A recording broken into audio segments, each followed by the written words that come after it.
Guys, you're not even ready for this story. I mean, this date was so bad, I ended up falling asleep in the middle of it. So, story time as I get unready. It started off where this guy told me he was gonna pick me up from my house, except when I thought he said pick me up, I thought that meant he had a car. I don't have a problem if you don't have a car. My mom literally had to drive us to the restaurant. And then once my mom dropped us off at the restaurant, guess what? We went inside, and who paid for her meal?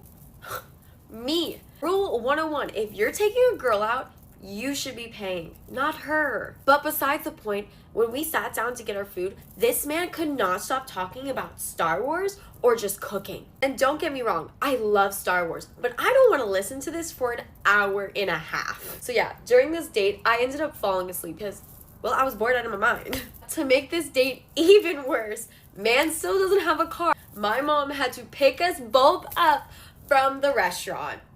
Again, not a problem that you don't have a car. The problem is my mom has to keep going back and forth.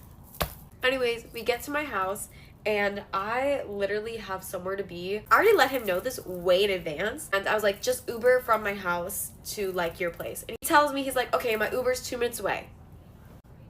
Wrong. I told him that I needed to leave in 30 minutes to be at this event.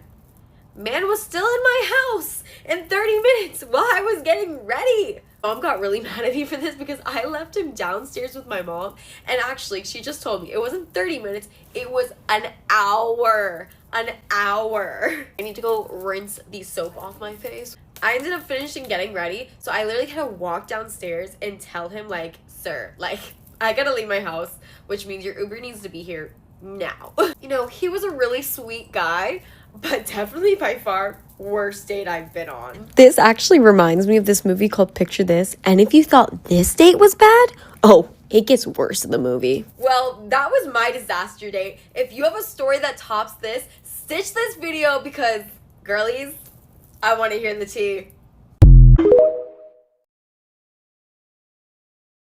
Get ready with me while I tell you about the worst date that I've ever had in New York. This is the year I just turned 21. I found this guy through Hinge, as everyone else in New York does, only to realize later that I've previously matched with him before. And like, I don't even remember his name, so let's just call him Adam. But he wasn't white, he was a Korean American guy. Anyways, Adam and I go out for a cycle, which was like cute, okay. But his first red flag was that he could not stop cursing every other 2 sentences that he was speaking. Like, I'm not saying that I don't curse, but I feel like if you're doing it to that extent, then at that point, I feel like you're just trying to show off something that you don't have, and it's very immature. Anyways, Adam noticed that my last name was not Moon on my social media. This was before I became an influencer. And he was asking me, how are you 100% Korean and you don't have a Korean last name? Usually, I don't tell people on the first date my life story, but I don't know, I guess I was in like a silly mood. So I told him about my immigration story about how I moved to the United States when I was 7 years old. And like, mind you, it's a very personal story because I told him about how I got adopted, hence my different last name before I changed it. I feel like any respectable man, or just a respectable person in general, would have at least given like a neutral answer. Like, it doesn't even have to be positive. But no, literally Adam is like, you got adopted? That is so fucked up. And I'm like, wow, Adam, I didn't know I lived a fucked up life. Thank you. Hold on, because if you thought this story could not get worse, it literally gets worse.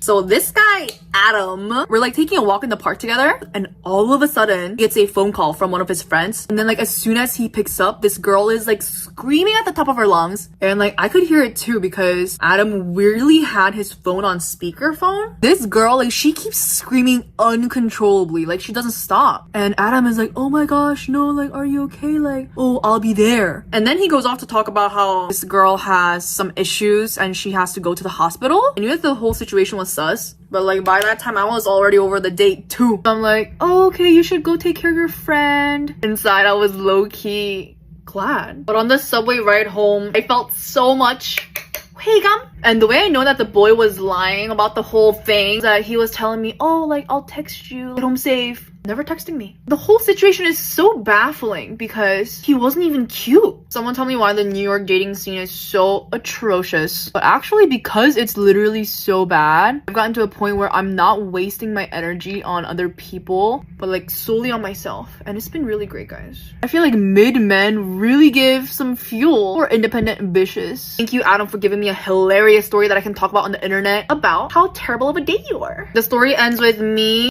eating Taco Bell for dinner with soju on the side. And the moral of the story is don't give mid-men a chance. Here is the final look, and follow for more K-booty.